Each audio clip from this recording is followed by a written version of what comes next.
Hello friends, आपका अपने educational platform let's smart study में वेलकम है। कैसे हैं आप सब? आई होप आप सब बहुत अच्छे होंगे और अपनी टीजीटी पीजीटी की तैयारी कर रहे होंगे। जैसा कि अब विज्ञापन आ चुका है, फॉर्म लगभग लोगों ने फिल कर दिया है, तो हमें अपनी तैयारी को एक जो है शेड्यूल में रखना चाहिए। हमें रोज़ कुछ ना कुछ स्टडी करना चाहिए, टू दी पॉइंट, यानी कि सिलेबस के अकॉर्डिंग पढ़ना चाहिए। और जो हमारे क्वेश्चंस हैं, जो पुराने प्रीवियस ईयर्स की क्वेश्चंस हैं, उनको विशेष ध्यान में रखते हुए पढ़ना चाहिए। तो हमें जो है अपनी स्टडी को एक सही दिशा में लाना है, ना कि हमें सारी चीज़ों को पढ़ लेना है। तो इससे पहले मैं आप लोग के लिए क्लासिफिकेशन ऑफ फूड का फर्स्ट पार्ट ला चुकी हूँ। आप लोग अगर देखना चाहते हैं तो मैं वीडियो के डिस्क्रिप्शन में उसका लिंक दे दूँगी, आप लोग वहाँ से देख सकते हैं। क्योंकि सेकंड पार्ट को समझने के लिए आपको फर्स्ट पार्ट देखना बेहद ज़रूरी है, तभी आपको ये समझ में आएगा पूरा प्रोसेस कि क्लासिफिकेशन ऑफ फूड्स में कितने कैटेगरी की गई है, कितने इसमें प्रकार से इसको कैटेगराइज किया गया है। फर्स्ट हमने जो वीडियो था, फर्स्ट वीडियो में हमने क्या देखा, फर्स्ट पार्ट में क्लासिफिकेशन ऑफ फूड्स का वहाँ पे हमने दो देख चुके हैं, जिन आधारों पे क्लासिफिकेशन हुआ है। फर्स्ट है पोषक तत्वों के आधार पे, बेस्ड ऑन न्यूट्रिएंट्स, यानी जो भी हमारे न्यूट्रिएंट्स है उस आधार पे जो है भोज्य पदार्थों का वर्गीकरण हुआ है। पोषक तत्वों के आधार पे कौन कौन से हैं? कार्बोहाइड्रेट है, प्रोटीन है, विटामिन्स हैं, मिनरल्स है, फैट है। ये सारे इन आधारों पे हमारे भोज्य पदार्थों का वर्गीकरण हुआ है। सेकंड है कार्य के आधार पे।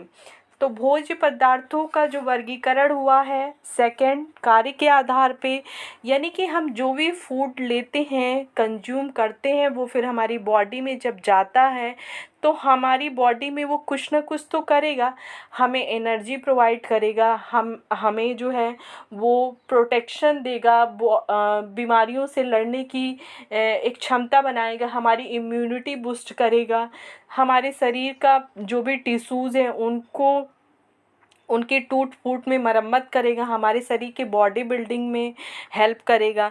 तो ये दो दो क्लासिफिकेशन जो था भोज्य पदार्थों के वर्गीकरण में, जो दो क्लासिफिकेशन थे हम देख चुके हैं। फर्स्ट है पोषक तत्वों के आधार पे, बेस्ड ऑन न्यूट्रिएंट्स, और सेकंड है कार्य के आधार पे, बेस्ड ऑन फंक्शन। अब इस पार्ट में हम तीसरा देखेंगे नस्वरता के आधार पे, बेस्ड ऑन पर्सिबिलिटी। बेस्ड ऑन पर्सिबिलिटी, बार बार मैं एक टर्म्स को इसलिए रिपीट कर रही हूँ ताकि आपको जो भी होम साइंस की टर्मिनोलॉजी है वो भी याद होता चले। आप कहीं कहीं आप देखते होंगे क्वेश्चन ऐसे आता है कि इंग्लिश वर्ड को वो हिंदी में लिख देते हैं, फिर हम वहाँ पे कंफ्यूज हो जाते हैं कि ये कहाँ से क्वेश्चन, हम उसे जानते रहते। तो इसलिए किसी भी सब्जेक्ट पे कमांड तभी आपका बन सकता है जब उसकी आप टर्मिनोलॉजी समझें, उसके जो टर्म्स हैं उस पे हमें पकड़ बनानी पड़ेगी। तो थर्ड हम स्टार्ट करते हैं नस्वरता।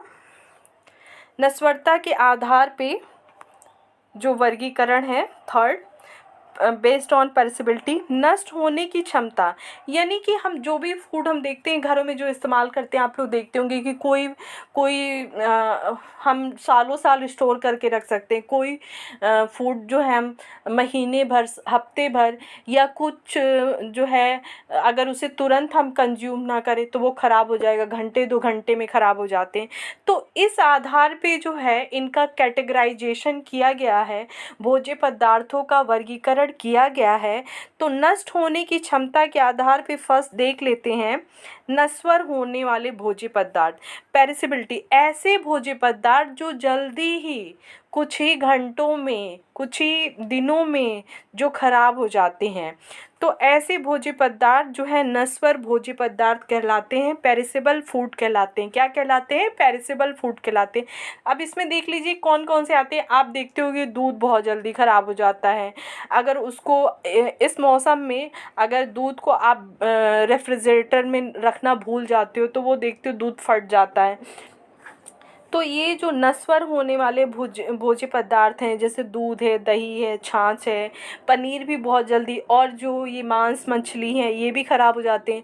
हरी साग सब्जियां भी बहुत जल्दी ख़राब हो जाती हैं। तो ये सारे जो है किसके अंदर आएंगे? नश्वर होने वाले भोज्य पदार्थ के अंतर्गत आएंगे, पेरिसेबल फूड के अंदर आएंगे। सेकंड है आपका अर्ध नश्वर भोज्य पदार्थ, semi perishable food. Semi perishable मतलब सेमी, यही समझ जाइए कि ये कुछ टाइम तक और हम स्टोर कर सकते हैं इसको, यानी कि हम इससे 1 हफ्ता या महीने भर जो है स्टोर करके रख सकते हैं। तो ऐसे जो भोज्य पदार्थ होते हैं ये सेमी पेरिसेबल, अर्ध नश्वर, मतलब कि जल्दी नहीं ख़राब होते, हफ्ते दिन तक, हम महीनों दिन तक इसको स्टोर करके रख सकते हैं। इसके उदाहरण देख लीजिए, जैसे आपके आटा हो गया, बेसन हो गया, सूजी हो गया, मैदा हो गया, पोहा, दलिया, नमकीन, मूंगफली, तेल, ये सारी चीज़ें हम महीने भर स्टोर करके रख सकते हैं। थर्ड है नश्वर नहीं होने वाले भोज्य पदार्थ। ऐसे जो भोज्य पदार्थ होते हैं वो जल्दी नहीं ख़राब होते, आप उन्हें कुछ महीनों तक या 1 ईयर तक भी स्टोर करके रख सकते हैं। तो ये जो भोज्य पदार्थ होते हैं ये नॉन पेरिसेबल कहलाते हैं। ऐसे भोज्य पदार्थ कौन कौन से हैं? जैसे मान लीजिए गेहूँ है, चावल है, इस टाइप की जो चीज़ें हैं उन्हें हम साल भर तक स्टोर करके रख सकते हैं। चलिए अब इसको हम डिटेल्स में देख लेते हैं। तो यहाँ पे है फर्स्ट नश्वर भोज्य पदार्थ। नश्वर भोज्य पदार्थ यानी कि पेरिसेबल फूड। ऐसे भोज्य पदार्थ कुछ घंटों, कुछ दिनों में ख़राब हो जाते हैं। कुछ घंटों और कुछ दिनों में ख़राब हो जाते हैं। जैसे मान लीजिए कि कोई भी चीज़ है, दूध है, दही है, या फिर मार्केट से हम कुछ भी ख़रीद के लाएं, जैसे जो पके हुए भोजन है, जैसे समोसा है, कुछ भी है, इस टाइप की चीज़ें, अगर इन्हें हम जो है थोड़ी देर में ना खाएं, यानी कि घंटा 2 घंटा या फिर पूरे दिन अगर उनको स्टोर के रखते हैं तो अगर नेक्स्ट डे हम उसको नहीं खा सकते हैं। ऐसे जो भोज्य पदार्थ होते हैं पेरिसेबल फूड कहलाते हैं। और इनको हम चेक कैसे करेंगे कि ये जो है ये फूड ख़राब हो चुका है? उसके कलर से, उसके स्मेल से, उसका जो स्वाद होगा उससे जो है हम चेक कर सकते हैं कि ये फूड ख़राब हो चुका है। क्योंकि अगर कोई भी फूड ख़राब होता है तो उसके रंग, स्वाद और सुगंध में क्या होता है? परिवर्तन हो जाता है। उसके रंग, स्वाद, सुगंध में अगर आप कोई भी फूड चेक करोगे तो अगर वो ख़राब हो गया है तो जो उसका पहले वाला जो टेस्ट था वो एकदम परिवर्तित हो जाएगा। नेक्स्ट देख लेते हैं तापक्रम, संग्रहित करने के स्थान, नमी आदि की उपस्थिति पर इन भोज्य पदार्थों का संरक्षण निर्भर करता है। जैसे कि किसी किसी फूड को स्टोर करने के लिए किसी स्पेशल टेम्परेचर की आवश्यकता होती है, या फिर अभी गर्मी का मौसम चल रहा है तो दूध को स्टोर करने के लिए हमें रेफ्रिजरेटर चाहिए। अगर हमने उसे रेफ्रिजरेटर में नहीं रखा तो या तो उसे हम बहुत ही ठंडा करके या गर्म करके, 2 प्रोसीजर से हम उसको स्टोर कर सकते हैं। तो अगर रेफ्रिजरेटर में नहीं रखते हैं तो उसे हम बार बार बॉईल करने की आवश्यकता पड़ती है। संग्रहित करने के स्थान, अब कुछ चीज़ों को जो है स्टोर करने के लिए उन्हें नमी से बचाना होता है, और इस टाइप की चीज़ें नहीं होनी चाहिए, तो एक विशेष प्लेस पे उनको स्टोर किया जा सकता है। नमी से भी बचा के बहुत सारी चीज़ों को स्टोर किया जा सकता है। तो इन 3 कैटेगरी को हम ध्यान में रखते हुए तापक्रम और संग्रहित करने के स्थान और नमी, इन तीनों को ध्यान में रखते हुए हम भोज्य पदार्थों का क्या कर सकते हैं? संरक्षण कर सकते हैं। अब नेक्स्ट देख लेते हैं दूध, दही, छाछ, पनीर, मावा, मांस, मछली, हरी पत्ते वाली सब्जियां आदि क्या हैं? नश्वर भोज्य पदार्थ। ये बहुत ही जल्दी शीघ्रता से जो है खराब हो जाते हैं। दूध तो अति शीघ्र सड़ने वाला भोज्य पदार्थ है। नश्वर भोज्य पदार्थों को सुरक्षित करने के लिए देखिए इस पॉइंट में दिया है रेफ्रिजरेटर की आवश्यकता होती है। इसके अलावा जो फूड बन गया है, कुछ भी दाल चावल अगर हमने उन्हें पका दिया है तो उसे भी हम बहुत टाइम तक स्टोर नहीं कर सकते हैं। उसे जल्दी से जल्दी हम जितना जल्दी उसे हम कंज्यूम कर लें, उसको फिनिश कर दें, उतना ही बेस्ट होता है, क्योंकि बहुत लॉन्ग टाइम तक रखा हुआ भोजन खाना आपके फूड पॉइजनिंग का कारण बन सकता है।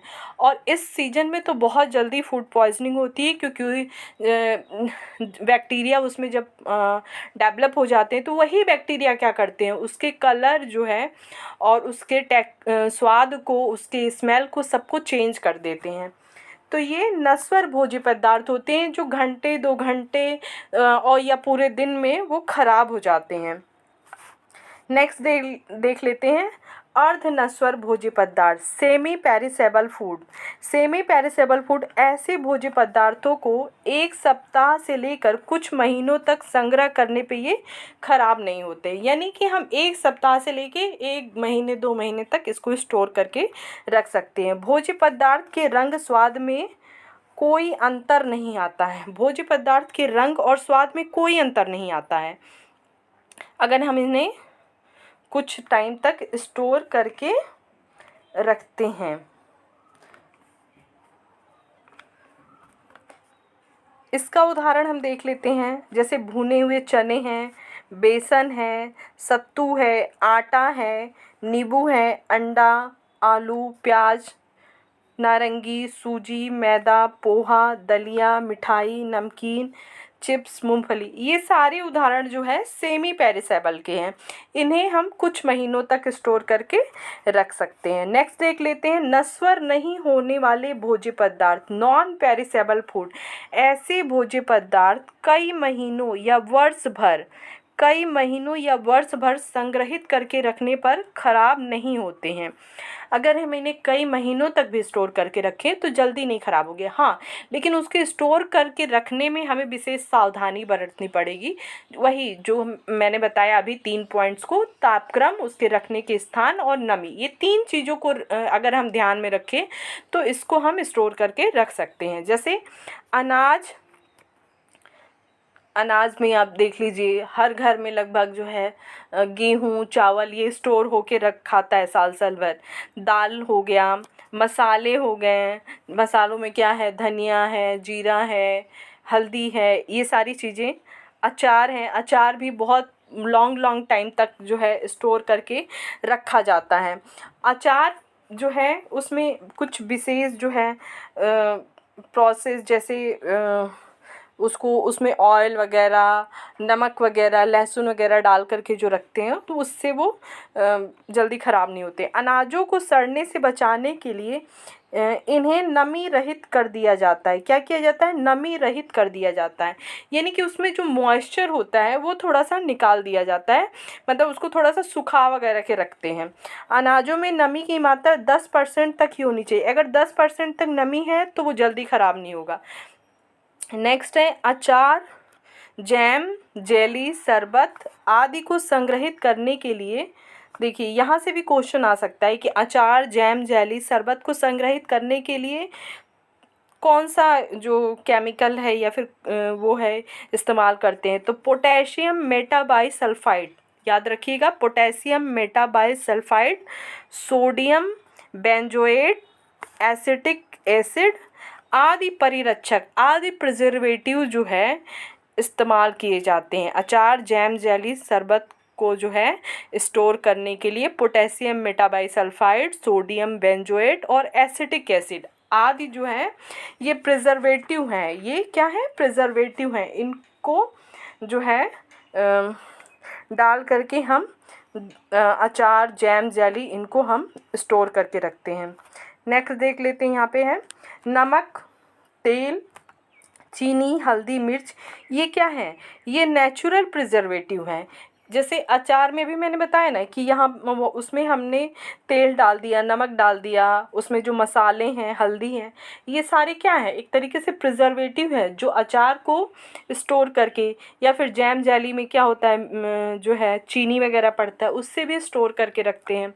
नेक्स्ट है शक्कर, घी, गुड़, तेल से नमी की मात्रा बहुत कम ही नगण्य होती है, जिसके कारण भोज्य पदार्थ नहीं सड़ते हैं। क्या होता है कि शक्कर अगर जिसमें पड़ा है, गुड़ है, घी है, इससे जो है नमी, उसमें जो मॉइस्चर होता है वो कम हो जाता है, जिससे भोज्य पदार्थ जल्दी खराब नहीं होते हैं। पिसे हुए अनाज जैसे आटा, सूजी, बेसन आदि की अपेक्षा जो है साबुत अनाज ज़्यादा टिकाऊ होते हैं। पिसे हुए अनाज, जैसे कि अगर आप आटा रखते हो तो उसको क्या है, वो आटा किस में आ जाता है, वो सेमी पेरिसेबल में आ जाता है। आटा किस में आता है, वो सेमी पेरिसेबल में आ जाता है। और गेहूँ किस में आ जाता है, नॉन पेरिसेबल में आ जाता है। यही डिफरेंस है यहाँ पे। उद्गम, फोर्थ पॉइंट है इसका, उद्गम के आधार पे, ओरिजिन के आधार पे। अब हम देखेंगे कि जो फूड का क्लासिफिकेशन किया गया है वो क्या है। तो ओरिजिन कहाँ से प्राप्त हुआ है हमें, वो जो फूड है वो कहाँ से, एनिमल से प्राप्त हुआ है या फिर नेचर से, वनस्पतियों से प्राप्त हुआ है। तो फूड ऑफ एनिमल ओरिजिन और फूड ऑफ वेजिटेबल ओरिजिन, ये दो हैं उद्गम के आधार पे। नेक्स्ट देख लेते हैं इसको डिटेल्स में हम। जंतु जगत से प्राप्त भोजन, जो जानवरों से, जंतु जगत मतलब जो जानवरों से प्राप्त हो, फूड और ऑफ एनिमल ओरिजिन, ऐसे भोज्य पदार्थ जंतु जगत से प्राप्त होते हैं फर्स्ट। सेकंड है ये, इसके उदाहरण देख लेते हैं। दूध, अंडा, मांस, मछली, ये जो भी हैं इसके उदाहरण हैं जो जंतुओं से प्राप्त होते हैं। जंतु जगत से हमें क्या है, श्रेष्ठ प्रोटीन प्राप्त होता है तथा सभी प्रकार के खनिज लवण भी इससे मिल जाते हैं। जो हमें जंतु जगत से जो फूड प्राप्त होते हैं उसमें श्रेष्ठ प्रोटीन होता है और सारे खनिज लवण मिल जाते हैं। नेक्स्ट देख लेते हैं वनस्पति जगत से जो प्राप्त होता है हमें वेजिटेबल फूड, ऐसे भोज्य पदार्थ वनस्पति जगत से प्राप्त होते हैं, जैसे अनाज हो गया, दालें हो गई, हरी और पीली सब्जियां, आलू, प्याज, अरबी, शकरकंदी, फल, ये सारे जो है, जो भी हमें नेचर से या प्लांट बेस्ड जो भी प्राप्त होता है, जो वेजिटेबल है, वो सारे इसमें आ जाएंगे। यह भोज्य पदार्थ सभी पौष्टिक तत्वों जैसे कार्बोज, वसा, प्रोटीन, खनिज लवण, विटामिन, सब कुछ हमें इससे मिलेगा। वनस्पति सोर्स से हमें सारी चीज़ें मिलेंगी, कार्बोज, प्रोटीन, वसा, विटामिन, मिनरल, सब कुछ मिलेगा और ये मनुष्य के जीवित रहने के लिए बहुत ही आवश्यक है। तो ओरिजिन के आधार पे कितने हो गए, दो हो गए जो है, एक जो हो गया वेजिटेबल वाला हो गया और एक एनिमल सोर्स से प्राप्त होने वाला। 5 लास्ट है, फिफ्थ आपका रासायनिक प्रकृति के आधार पे, बेस्ड ऑन केमिकल नेचर। ये हमारे जो फूड का केमिकल नेचर है उस पे डिपेंड करता है। तो केमिकल नेचर, कार्बनिक और अकार्बनिक, ऑर्गेनिक मैटर्स और नॉन इनऑर्गेनिक मैटर्स, दो हैं। डिटेल्स देख लेते हैं। कार्बनिक पदार्थ, ऑर्गेनिक मैटर्स। ऑर्गेनिक में क्या होगा, जिसमें भी carbon, hydrogen, oxygen, nitrogen, sulphur, phosphorus ये सारे उपस्थित हों, वो कार्बनिक है। Carbon, hydrogen, oxygen, nitrogen, sulphur, phosphorus, ये जिसमें भी उपस्थित होगा वो सारे क्या हैं, कार्बनिक है। कार्बोज, वसा, प्रोटीन, विटामिन्स कार्बनिक पदार्थ हैं। कार्बोहाइड्रेट, वसा, प्रोटीन, विटामिन, ये क्या है, ये कार्बनिक। यहाँ से क्वेश्चन आ सकता है कि कार्बनिक पदार्थ कौन कौन से हैं। तो कार्बोहाइड्रेट, वसा, प्रोटीन और विटामिन्स ये कार्बनिक हैं। क्यों, क्योंकि इसमें carbon, hydrogen, nitrogen, oxygen, sulphur, phosphorus ये सारे उपस्थित होते हैं। इन्हें जलाने के बाद कुछ भी शेष नहीं बचता। ये भी एक क्वालिटी है कि जो कार्बनिक पदार्थ हैं इन्हें अगर हम जलाते हैं तो कुछ भी शेष नहीं बचता है, कुछ भी शेष नहीं बचता है, ये पूरी तरीके से ख़त्म हो जाते हैं। इन नेक्स्ट पॉइंट को देखते हैं। इन भोज्य पदार्थों में विद्यमान रासायनिक ऊर्जा को शरीर के अंग जो है, ये पॉइंट बहुत इम्पोर्टेंट है, रासायनिक ऊर्जा को जो है शरीर के अंग जो है यांत्रिक ऊर्जा, मैकेनिकल एनर्जी में बदल देता है। देखिए इस पॉइंट को समझिए कि भोज्य पदार्थ जब हम कंज्यूम करते हैं, यानी कि समझिए कि कार्बोहाइड्रेट, वसा, प्रोटीन, विटामिन जो भी हम कंज्यूम कर रहे हैं वो क्या है, कार्बनिक पदार्थ है। अब कार्बनिक पदार्थ है, जब हमारी बॉडी में गया तो वो क्या हो गया, किस फॉर्म में हो गया, ग्लूकोज की फॉर्म में हो गया। ग्लूकोज क्या है, रासायनिक ऊर्जा है। और जब हम वर्क करते हैं, ग्लूकोज हमें मिला तो हमें एनर्जी मिली, एनर्जी मिली तो हमारी बॉडी के जो मसल्स हैं वो वर्क करेंगे, तो वर्क करेंगे तो ये मैकेनिकल एनर्जी हो गई। यानी ग्लूकोज जो है एक रासायनिक है, एनर्जी है हमारी बॉडी में जो उपस्थित है, और जो हमारी बॉडी जो है इस रासायनिक ऊर्जा को क्या करती है, मैकेनिकल एनर्जी में कन्वर्ट कर देती है। अकार्बनिक इनऑर्गेनिक मैटर, इनऑर्गेनिक मैटर तो इसमें कौन से आते हैं, आपके जो है कार्बोहाइड्रेट, प्रोटीन, विटामिन्स और फैट, ये सारे कार्बनिक हो गए। तो मिनरल्स क्या होगा, ऑटोमेटिकली ये अकार्बनिक हो जाएगा। खनिज, लवण अकार्बनिक रासायनिक तत्व हैं। इन्हें राख भी कहा जाता है, क्योंकि अगर इनको हम जलाते हैं तो इससे राख प्राप्त होता है, क्योंकि इन्हें जलाने के पश्चात जो कुछ बचता है वो अकार्बनिक तत्व होता है। वो क्या होता है, अकार्बनिक। कार्बनिक में जलाने पे कुछ भी शेष नहीं बचता था, लेकिन अकार्बनिक में राख बचती है। क्या बचती है, और यही राख जो है अकार्बनिक तत्व है। अकार्बनिक तत्वों में शरीर निर्माणात्मक, सुरक्षात्मक, नियंत्रणात्मक, नियमन की अद्भुत क्षमता होती है। इनका क्या गुण है, शरीर का निर्माण करना, सुरक्षा प्रदान करना, नियमन करना, नियंत्रण करना, ये सारे इनके क्वालिटी है अकार्बनिक तत्व के।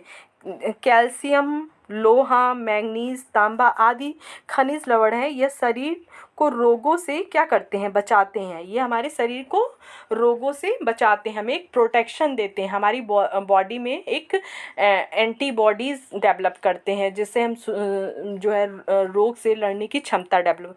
तो चलिए हम अपने सेशन को यहीं समाप्त करते हैं, लेकिन समाप्त करने से पहले हम जो भी आज हम स्टडी किए हैं उसको एक फ़ास्ट रिवीजन कर लेते हैं। कि फ़ास्ट रिवीजन बहुत ज़रूरी है, क्योंकि हमें सिर्फ पढ़ना नहीं है, हमें सारी चीज़ों को याद भी करना है। सारे पॉइंट्स को, कॉन्सेप्ट को समझिए, आप रटने की कोशिश मत करिए। होम साइंस में आप जितने भी टॉपिक्स हैं कॉन्सेप्ट समझिए, अगर कॉन्सेप्ट समझ गए तो आप क्वेश्चन को बहुत ईजिली कर ले जाओगे। तो क्लासिफिकेशन ऑफ फूड्स कितने टाइप से हैं, 5 टाइप, 5 आधारों पे किया गया है। पोषक तत्वों के आधार पे, कार्य के आधार पे, नस्वरता के आधार पे, उद्गम के आधार पे, रासायनिक प्रकृति के आधार पे। तो फर्स्ट पार्ट में हमने क्या देख लिया है, 2 देख लिया है, पोषक तत्वों के आधार पे और कार्य के आधार पे। इस पार्ट में हमने थर्ड से स्टार्ट किया है, नस्वरता के आधार पे। तो नस्वरता के आधार पे कितने हैं, 3 टाइप्स के हैं। नस्वर भोज्य पदार्थ, पेरिसेबल फूड। अर्धनस्वर भोज्य पदार्थ, सेमी पेरिसेबल फूड।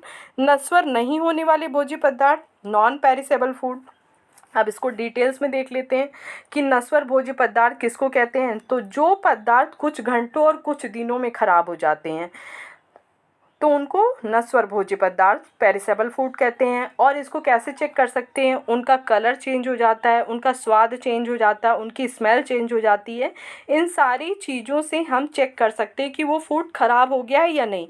और इनको स्टोर करने के लिए 3 विशेष कैटेगरी है। तापमान, हर फूड के लिए एक अलग अलग टेम्परेचर है, एक अलग प्लेस पे उसको स्टोर कर सकते हैं। नमी अगर नहीं है, उपस्थिति नहीं है, तो इसको संरक्षण करना आसान हो जाता है।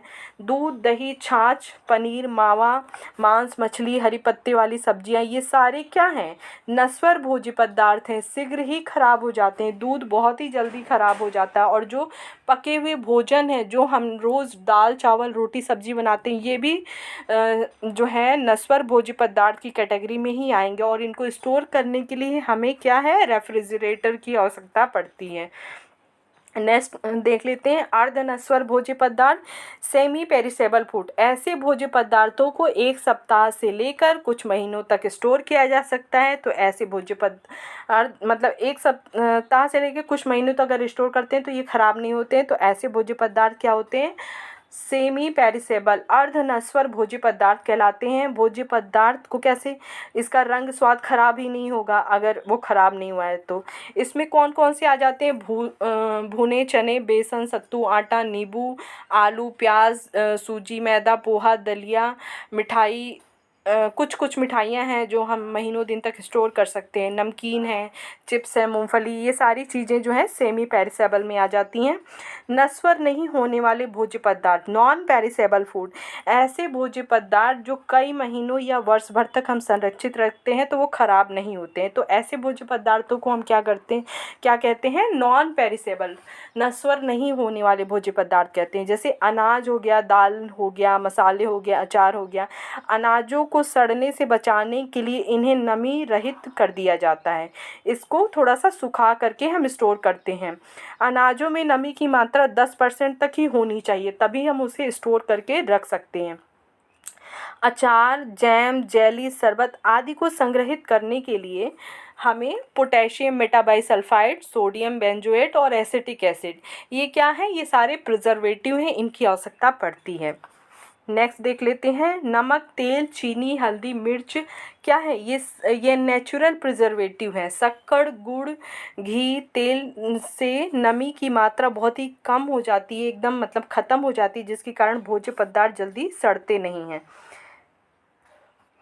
पिसे हुए अनाज जैसे आटा, सूजी, बेसन आदि की अपेक्षा साबुत अनाज जो हैं ज़्यादा टिकाऊ होते हैं। ये सारे पॉइंट्स क्वेश्चन कहीं से भी आ सकता है, हमें एक एक पॉइंट्स को बहुत अच्छे से समझना है। उद्गम के आधार पे, फोर्थ पॉइंट क्या है, उद्गम, ओरिजिन, कहाँ से प्राप्त हुआ है हमें, मतलब जंतु जगत से प्राप्त हुआ है या वनस्पति जगत से। तो जंतु जगत से प्राप्त भोज्य पदार्थ फूड ऑफ एनिमल ओरिजिन, और वनस्पति जगत से प्राप्त भोज्य पदार्थ फूड ऑफ वेजिटेबल ओरिजिन। तो इसको डिटेल्स में देख लेते हैं। जंतु जगत से जो प्राप्त होता है वो कौन कौन से हैं, जैसे कि दूध, अंडा, मांस, मछली, ये सारे जो है भोज्य पदार्थ जंतु जगत के अंतर्गत आते हैं। और ये जो जंतु जगत से जो भोज्य पदार्थ हम कंज्यूम करते हैं उसमें हमें श्रेष्ठ क्वालिटी का जो है प्रोटीन मिलता है और सभी प्रकार के मिनरल्स प्राप्त होते हैं जो जानवरों से भोजन हम ले रहे हैं। सेकेंड है वनस्पति जगत से, तो वेजिटेबल से जो भी प्राप्त होता है, जैसे कि अनाज, दालें, लगभग सारी चीज़ें तो हमें वेजिटेबल वाले ही हैं, वेजिटेबल से ही प्राप्त होते हैं। जैसे कि अनाज हो गया, दाल हो गया, सब्जियां हो गई, आलू, प्याज और फल वगैरह जो भी सारे आते हैं, ड्राई फ्रूट्स हो गए, ये सारे इसी कैटेगरी में आएंगे। यह भोज्य पदार्थ सभी पौष्टिक तत्वों से युक्त होते हैं, यानी कि इसमें कार्बोज भी होगा, वसा भी होगा, विटामिन भी होगा, मिनरल्स भी होगा, प्रोटीन भी होगा, सब कुछ होगा, और ये हमारे जिंदा रहने के लिए बहुत ही आवश्यक है। रासायनिक प्रकृति के आधार पे, तो रासायनिक प्रकृति के आधार पे भी दो प्रकार के हैं, कार्बनिक और अकार्बनिक, ऑर्गेनिक मैटर्स और इनऑर्गेनिक। तो ऑर्गेनिक में कौन कौन से आ जाते हैं आपके, ऑर्गेनिक में कार्बोहाइड्रेट, वसा, विटामिन्स, ये सारे जो है कार्बनिक हैं। क्यों, क्योंकि इसमें कार्बन, ऑक्सीजन, नाइट्रोजन, सल्फर और फास्फोरस ये सारे उपस्थित होते हैं, और इन्हें जलाने के बाद कुछ भी इसमें शेष नहीं बचता है, इसमें कोई ऐश नहीं निकलता है। और इन भोज्य पदार्थों में विद्यमान जो रासायनिक ऊर्जा है, यानी कि जो रासायनिक ऊर्जा क्या है, ग्लूकोज है। ग्लूकोज हमारी बॉडी में जब आता है तो हम इसे क्या करते हैं, मैकेनिकल एनर्जी में कन्वर्ट कर देते हैं, यानी हमारी बॉडी जब काम करती है तो क्या हो गया, मैकेनिकल एनर्जी में कन्वर्ट हो गया। अकार्बनिक, इनऑर्गेनिक मैटर्स, तो इनऑर्गेनिक मैटर्स में क्या है, वो खनिज लवण जो है मेनली यही आता है, और इन्हें राख भी कहा जाता है क्योंकि इनके जलाने के पश्चात जो कुछ बचता है वही जो है अकार्बनिक तत्व है। अकार्बनिक तत्वों में शरीर निर्माणक इन तत्वों से, मतलब जो भी इनऑर्गेनिक मैटर्स हैं उनसे हमें क्या मिलता है, इसमें में बॉडी बिल्डिंग होगी, हमारा प्रोटेक्शन होगा, हमारी जो मांसपेशियों का संकुचन और शिथिलन, नियंत्रण और नियमन की इसमें क्षमता होती है। कैल्शियम, लोहा, मैग्नीज, तांबा आदि क्या है, आदि खनिज लवण हैं ये, और ये क्या करते हैं, हमें शरीर में रोगों से लड़ने की क्षमता प्रदान करते हैं। तो ये हमारा यहाँ पे ख़त्म हो जाता है classification of foods. I hope आप लोग को अच्छा लगा होगा, तो प्लीज़ चैनल को सब्सक्राइब करें, लाइक करें, शेयर करें, ताकि ऐसे ही और बहुत सारे टॉपिक्स जो अभी बच गए हैं मैं आप लोग के लिए लेके आऊँ, और एक एक पॉइंट को, एक एक चीज़ों को, कन्फ्यूज़न को मैं दूर करूँ, और आप लोग की टीजीटी की तैयारी मैं अच्छे से करा सकूं। तो प्लीज़ मेरा मोटिवेशन बनाए रखने के लिए चैनल को लाइक, शेयर एंड सब्सक्राइब करें। Thank you.